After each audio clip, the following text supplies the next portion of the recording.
Hello दोस्तों, कैसे हैं आप। दोस्तों, आज हम सीटेट का जो एनसीईआरटी बेस्ड क्वेश्चन पूछे जाते हैं उसका 11 जनवरी 2022 का पेपर सॉल्व करेंगे। चलिए स्टार्ट करते हैं। हमारा पहला प्रश्न है, हमारे देश के नीचे दिए गए किन दो राज्यों के लोगों का सर्वप्रिय भोजन इडली, वड़ा, डोसा, सांभर, नारियल की चटनी है।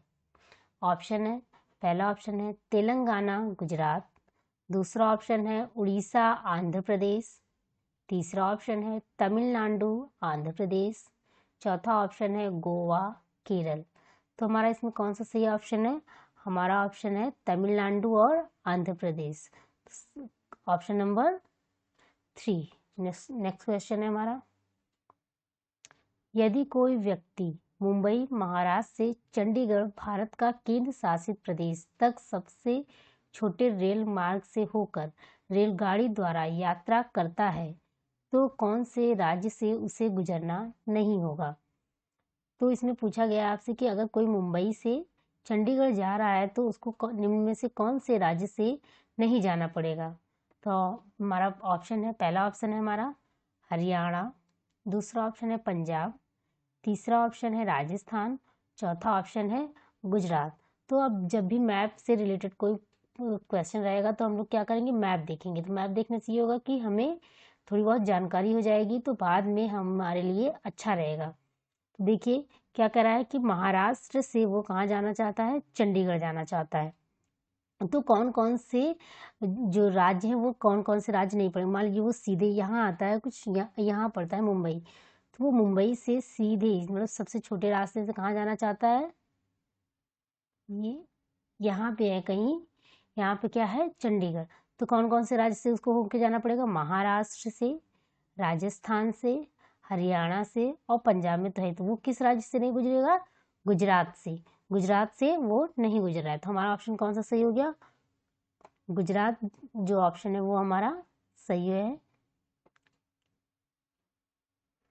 गुजरात, यानी ऑप्शन नंबर 4 जो है वो हमारा राइट आंसर है। नेक्स्ट क्वेश्चन है, नीचे दिए गए किसी बालक के उस कथन पर विचार कीजिए जो उसने किसी कैंप में आए विद्यार्थियों को समूह में दिया था। मतलब ये कोई बालिका है, उसने विचार दिया है, वो कहीं गई है किसी कैंप में और वहाँ पे वो अपना ये विचार प्रस्तुत कर रही है।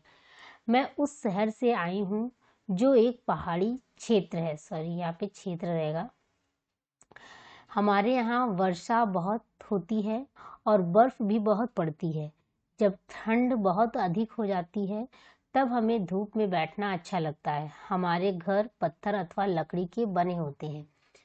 तो आपको ये बताना है कि यह शहर देश के किस भाग का होना चाहिए। मतलब अगर ये इस तरह की जो स्पेशलिटी है जहाँ पे बहुत ज़्यादा वर्षा होती है और बर्फ भी पड़ती है, ठंड रहती है और लोग ठंड में बाहर बैठना पसंद करते हैं, वहाँ के जो घर होते हैं वो पत्थर या लकड़ी के बने होते हैं, तो इस तरह की जो स्पेशलिटी है वो किस राज्य में मिलती है?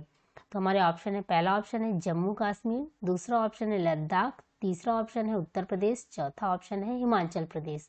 तो जहाँ पे वर्षा भी होती है, बर्फ भी पड़ती है और ठंड भी होती है, तो और वहाँ के जो घर हैं पत्थर और लकड़ी के बने रहते हैं, तो ये ऐसा राज्य कौन सा है, हिमाचल प्रदेश। तो हमारा कौन सा ऑप्शन सही हो गया, ऑप्शन नंबर 4। नेक्स्ट क्वेश्चन है, कानपुर रेलवे स्टेशन से नई दिल्ली रेलवे स्टेशन की दूरी 432 किलोमीटर है। कोई ट्रेन से नई दिल्ली रेलवे स्टेशन से 18/12/2021 को 23:45 बजे प्रस्थान करके 19/12/2021 को 7:45 बजे कानपुर रेलवे स्टेशन पर पहुंचती है। तो मतलब कोई ट्रेन है वो 18/12/2021 को 23:45 पे निकलती है और वहाँ कानपुर कितने बजे पहुँचती है, 7:45, मतलब दूसरे दिन 7:45 पे वो पहुँचती है। तो इस ट्रेन की औसत चाल क्या होगी? तो आपको इसमें बताना है कि उस ट्रेन की औसत चाल क्या होगी। तो हम सभी को पता है कि चाल निकालने का फॉर्मूला क्या होता है, चाल बराबर दूरी बटे समय। तो इसमें आपको सबसे पहले क्या है, आपको टाइम निकालना है। टाइम क्या है, देखिए 18 तारीख को वो 23:45 पे निकल रहे हैं, यानी कि 23:45 पे वो निकल रहा है, 23:45 पे निकल रहा है और पहुंच कब रहा है, 7:45 पे निकल रहा है।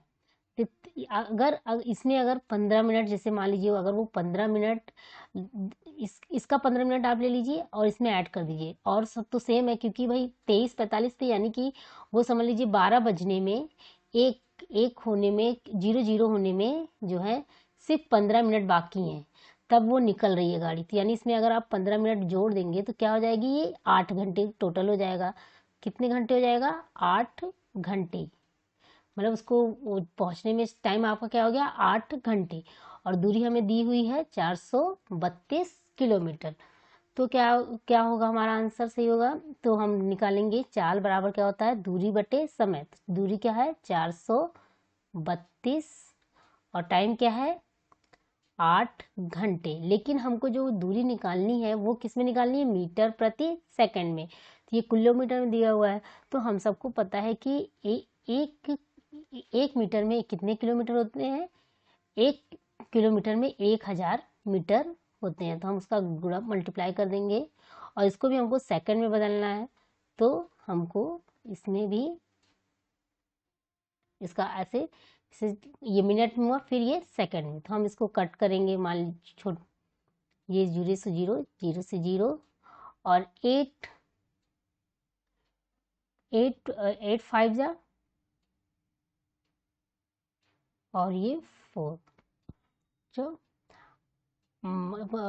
40 और फिर 32, और उसके बाद क्या करेंगे हम इसको, तो ये क्या 9 टाइम्स जाएगा, और ये इसको 6 के से काटेंगे, 3 से काटेंगे हम, 6 से तो जाएगा नहीं, तो 3 3 जा, और 3 2 जा, फिर यहाँ पे 10 बचा हुआ है, 10, और ये 2, तो 2 5, तो क्या हुआ 15 मीटर प्रति सेकंड। तो हमारा कौन सा ऑप्शन सही हो गया, option number second. Next question है हमारा, निम्नलिखित में से ऐसे 2 जानवरों के समूह को चुनिए जिनके आगे के दांत जीवन पर्यंत वृद्धि करते रहते हैं, अतः वे अपने दांतों को बहुत लंबा ना होने देने के लिए वस्तुओं को कुतरते व काटते रहते हैं। तो इसमें ऑप्शन क्या है हमारा, पहला ऑप्शन है छिपकली और गिलहरी, दूसरा ऑप्शन है छिपकली और कछुआ, तीसरा ऑप्शन है चूहा और छिपकली, चौथा ऑप्शन है सांप और गिलहरी। यहाँ पे होगा, ये गलत हो गया, यहाँ पे होगा गिलहरी, टाइपिंग मिस्टेक हो गई है। यहाँ पे क्या है, यहाँ पे है गिलहरी।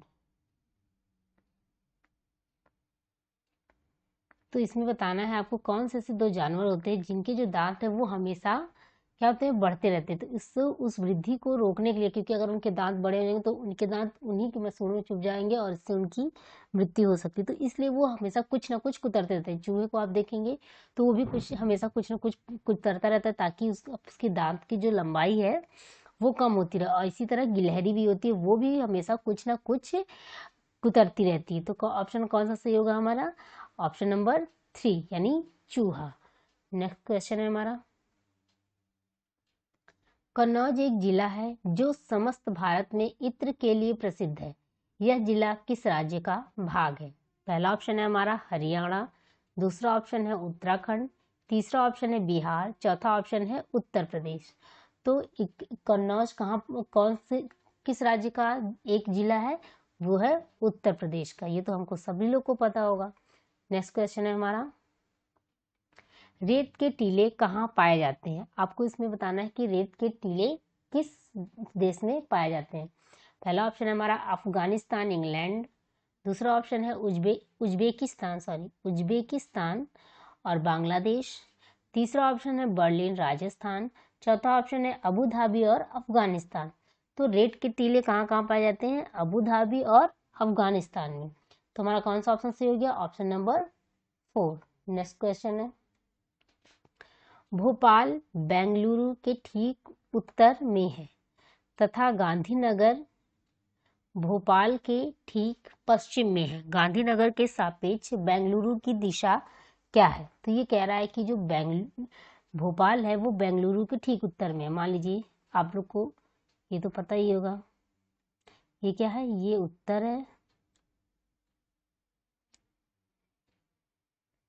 ये उत्तर, दक्षिण, पूरब, ये पश्चिम। तो क्या हो गया, क्या कह रहा है कि जो बेंगलुरु है, भोपाल है, वो बेंगलुरु के ठीक उत्तर में है। तो ये मान लीजिए बेंगलुरु है, ये बेंगलुरु है। और क्या कह रहा है, ये भोपाल जो है उसके ठीक उत्तर में है। तो ये क्या है, भोपाल, ये भोपाल है। और कह रहा है कि गांधीनगर भोपाल के ठीक पश्चिम में है। तो गांधीनगर जो है वो कहाँ है, गांधीनगर किसकी राजधानी है, किस राज्य की, गुजरात की। तो ये क्या है, ये गांधीनगर है, ये गांधीनगर है। अब आपको बताना है कि गांधीनगर के सापेक्ष बेंगलोर की क्या दिशा है, मतलब कि आपको ये दिशा, आपको ये दिशा बतानी है कि ये कौन सी दिशा है। तो ये कौन सी दिशा है, हम ऐसे करेंगे तो हमें पता चल जाएगी ये कौन सी दिशा है। ये है, ये उत्तर है, ये दक्षिण है, ये पूर्व है और ये पश्चिम है। तो ये क्या है, दक्षिण पूर्व या पूर्व दक्षिण पूर्व की ये दिशा, ये दक्षिण है और ये है पूर्व। तो हमारा ऑप्शन कौन सा सही होगा, दक्षिण पूर्व। पहला ऑप्शन है उत्तर पश्चिम, दूसरा ऑप्शन है दक्षिण पश्चिम, तीसरा ऑप्शन है दक्षिण पूर्व और चौथा ऑप्शन है उत्तर पूर्व। तो हमारा कौन सा ऑप्शन सही है, ऑप्शन नंबर 3। नेक्स्ट क्वेश्चन है, निम्नलिखित में से ब्रॉन्ज के बारे में सही कथन चुनिए। पहला ऑप्शन है हमारा, यह टिन और जस्ता का मिश्र धातु है। दूसरा ऑप्शन है, यह एक यौगिक है। तीसरा ऑप्शन है, यह कॉपर और टिन का मिश्र धातु है। चौथा ऑप्शन है हमारा, यह कॉपर और जस्ता का संभागी मिश्रण है। तो हम सबको पता है कि ब्रॉन्ज जो होता है, जो कांसा होता है, वो किसका, कॉपर और जो टिन है उसकी एक मिश्र धातु होती है। तो हमारा कौन सा ऑप्शन सही है, ऑप्शन नंबर 3। नेक्स्ट क्वेश्चन है, नीचे दिए गए उस मिलान को चुनिए जो तदरूपी खाद्य वस्तु के संरक्षण के लिए सही ढंग को प्रदान नहीं करता है। मतलब आपको ये बताना है कि इसमें से कौन सा है जो किसी खाद्य वस्तु को संरक्षण की जो उसकी विधि है उसमें तालमेल सही नहीं है। पहला ऑप्शन है हमारा सेब मुरब्बा, दूसरा ऑप्शन है दूध पनीर, तीसरा ऑप्शन है कच्चा आम अचार, चौथा ऑप्शन है दाल पापड़। तो हम सेब को कैसे संरक्षित रखते हैं, उसको उसका मुरब्बा बना के रखते हैं। तो जब हमें बाद में ज़रूरत पड़ती है तो हम उसको खाते हैं, हम उसको साल भर के लिए प्रिजर्व करके रख सकते हैं। दूध पनीर, तो दूध को हम क्या करते हैं, दूध को हम पनीर के रूप में प्रिजर्व नहीं करते, हम दूध को जो है उसको दूसरी विधि के द्वारा दूध के रूप में प्रिजर्व करके रखते हैं, या तो हम उसकी दही जमाते हैं। जितने टेम्परेचर में आप पनीर को संरक्षित करके रखते हो, उतने ही टेम्परेचर में अगर आप दूध को भी रखेंगे तो दूध भी खराब नहीं होगा। तीसरा ऑप्शन है कच्चा आम अचार, कच्चा आम को भी हम अचार के रूप में रखते हैं, दाल का हम पापड़ बना के रखते हैं। तो इसमें कौन सा सही नहीं है, दूध को पनीर के रूप में संरक्षित करना सही नहीं है। तो हमारा ऑप्शन कौन सही हो गया, ऑप्शन नंबर 2। नेक्स्ट क्वेश्चन है, हमारे देश के किस भाग में लोगों के रहने के लिए बड़े तिकोने टेंट को रेबो कहते हैं और जानवरों के स्थान को लेखा कहा जाता है। तो कौन सा ऐसा क्षेत्र है हमारे गांव में जहाँ पे एक तिकोना टेंट बनाया जाता है जिसको रेबो कहा जाता है, और उसमें लोग रहते हैं, मतलब इंसान रहते हैं, और जानवरों के लिए जो जगह बनाई जाती है, मतलब पत्थरों को जोड़ के बनाई जाती है, वहाँ पे जो भी पत्थर अवेलेबल रहते हैं उन्हीं से उनको जोड़ के बना दिया जाता है वो जानवरों के रहने के लिए, तो उसको कहा जाता है लेखा। ये कहाँ पाया जाता है ये आपको बताना है। पहला ऑप्शन है हमारा अरुणाचल प्रदेश, दूसरा ऑप्शन है मेघालय, तीसरा ऑप्शन है जम्मू कश्मीर, चौथा ऑप्शन है लेह और लद्दाख। तो ये रेबो और लेखा जो टेंट है और ये कहाँ पाया जाता है, लेह और लद्दाख में। तो हमारा ऑप्शन कौन सा सही हो गया, ऑप्शन नंबर 4। नेक्स्ट क्वेश्चन है, हमारे देश में संघ शासित प्रदेशों की संख्या है। मतलब आपको बताना है कि हमारे देश में जो संघ शासित प्रदेश हैं, यानी केंद्र शासित प्रदेश जो जिनको हम बोलते हैं, वो कितने प्रदेश हैं। पहला ऑप्शन है हमारा 6, दूसरा ऑप्शन है 7, तीसरा ऑप्शन है 8, चौथा ऑप्शन है 9। तो आप सभी को पता है कि हमारे देश में 28 राज्य और 8 केंद्र शासित प्रदेश है। तो हमारा ऑप्शन कौन सी हो गया? Option number 3। नेक्स्ट क्वेश्चन है हमारा, नीचे दिए गए उन 3 राज्यों के समूह को चुनिए जिनके सभी राज्यों के समुद्र तट अरब सागर पर स्थित है। मतलब आपको ये बताना है कि इसमें से कौन सा ऑप्शन है जिसमें कि जो सभी राज्य हैं वो अरब सागर में की साइड में स्थित है। तो आप लोग सबको पता है कि इधर क्या है? अरब सागर है, और इधर क्या है? हिंद महासागर। तो आपको बताना है कि कौन से राज्य जो है वो इस साइड में है। तो इस साइड के राज्यों को आपको बताना है। तो पहला ऑप्शन है हमारा केरल, कर्नाटक, महाराष्ट्र। दूसरा ऑप्शन है गुजरात, महाराष्ट्र, तमिलनाडु। तीसरा ऑप्शन है आंध्र प्रदेश, गुजरात, तेलंगाना। चौथा ऑप्शन है केरल, कर्नाटक, उड़ीसा।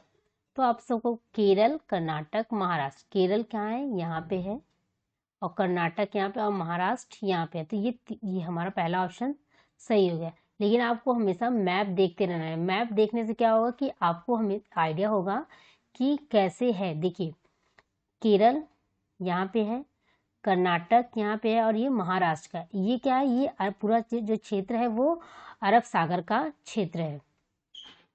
ये पूरा जो है ये अरब सागर है। देखिए, ये कर्नाटक, ये केरल है, ये कर्नाटक है, ये केरल है, ये कर्नाटक है, और ये महाराष्ट्र है। अगर इसी तरह से आप इस साइड का भी पूछ सकता है। तो आपको हमेशा जानकारी रखनी कि कौन सा राज्य कहाँ पे स्थित है। तो आप हमेशा जब मैप देखते रहेंगे तो इसका आंसर जल्दी कर पाएंगे। तो हमारा ऑप्शन कौन सा सही हो गया? Option number first. Next question है हमारा, छऊ नृत्य किस राज्य के सामान्य लोगों का लोक नृत्य है? आपको बताना है कि छऊ जो नृत्य है वो कहाँ किया जाता है। हमारा पहला ऑप्शन है उत्तर प्रदेश, दूसरा ऑप्शन है असम, तीसरा ऑप्शन है छत्तीसगढ़, चौथा ऑप्शन है मिजोरम। तो जो छऊ नृत्य है वो कहाँ का है? छत्तीसगढ़ का। तो हमारा ऑप्शन कौन सा हो गया? Option number 3। नेक्स्ट क्वेश्चन है, केचुआ के बारे में नीचे दिए गए कथनों पर विचार कीजिए। मतलब आपको बताना है कि केचुए के बारे में इस जो कथन दिए गए हैं उनमें से कौन सा सही है। पहला है ए है, केचुए खेत में छेद बनाते हैं जो वायु और जल के मृदा तक पहुंचने के लिए आसान रास्ता प्रदान करते हैं। बी है, सॉरी ये बी है, क्या हो गया? बी है, केचुए खेत में छेद बनाकर जमीन को पोली बनाते हैं। और सी है, ये बी है, ये सी है, और ये डी है। बी है हमारा, केचुए खेत में छेद बनाकर जमीन को पोली बनाते हैं। सी है, केचुए मुख्य फसल को खरपतवार से बचाते हैं।